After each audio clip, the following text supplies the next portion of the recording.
Hello everyone, नमस्ते सबैलाई। ल है गाइस, म चाहिँ गाउँ जाँदैछु होइन, घर जाँदैछु। मैले भतिजोलाई पनि बोलाएको छु होइन, साथीको लागि। स्थिति यस्तो छ, हामी चाहिँ ठ्याक्कै अहिले अले भन्ने ठाउँमा छौँ, अले चौतारामा यस्तो छ। त्यसपछि हजुरहरूलाई म देखाउँछु है त ब्याकग्राउन्डमा के छ भने, हजुरहरूले तल देखिरहनु भएको चिकफटार भन्छ, यो तलको यो बाटैबाट देखिरहनु भएको बाटोभन्दा माथि आउँछौँ हिँडेर यो तल टारबाट। अनि हजुरहरूले देखिरहनु भएको यो पारी यो गाउँ चाहिँ ठ्याक्कै यो उवा भन्छ, उवा गाउँ भयो। यो माथिल्लो यो गाउँ चाहिँ सीमा भयो, यो गाउँ चाहिँ सीमा भयो।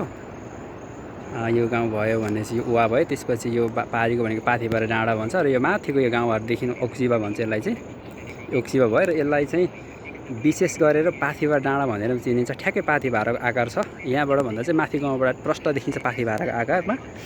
अनि यो हजुरले देखिरहनुको रोड भनेको चाहिँ कोशी हाइवे हो है त, जुन रोडले चाहिँ इन्डिया र चाइना जोड्ने बाटो चाहिँ यसले नै जोड्ने गर्दछ। यस्तै भयो। बाँकी भनेको यो पारीको गाउँ भनेको ओबा गाउँ भनेको यो भयो। यो माथिल्लो गाउँ यहाँ पनि गाउँ छ, यो माथिको गाउँ चाहिँ च्याङ्ग्रिङ भन्छ।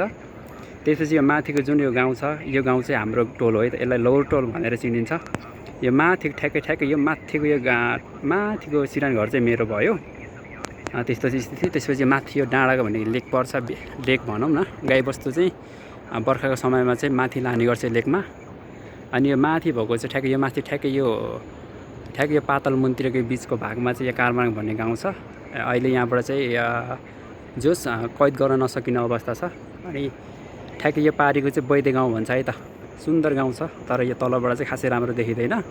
यो बैदे गाउँ भयो, यस्तो छ। र बाँकी भने यो तल देखिरहनु भएको चाहिँ इखुवा खोला भन्छ।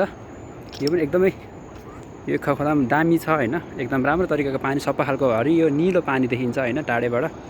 राम्रो खालको पानी चाहिँ यसमा बग्ने गर्दछ। ल यस्तै भयो। त्यसपछि ठ्याक्कै यो खोला चाहिँ यहाँ ठ्याक्कै यो माथिको यो तल ठ्याक्क अलिअलि देखिन्छ। यो त्रिवेणीमा गएर मिसिन्छ है त, अरू नदीमा मिसिन्छ।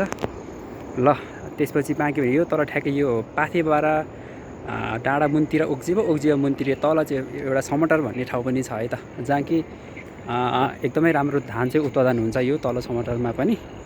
र बाँकी भनेको यो पारी देखिने भनेको हजुरले देख्नु यो सीमा भयो।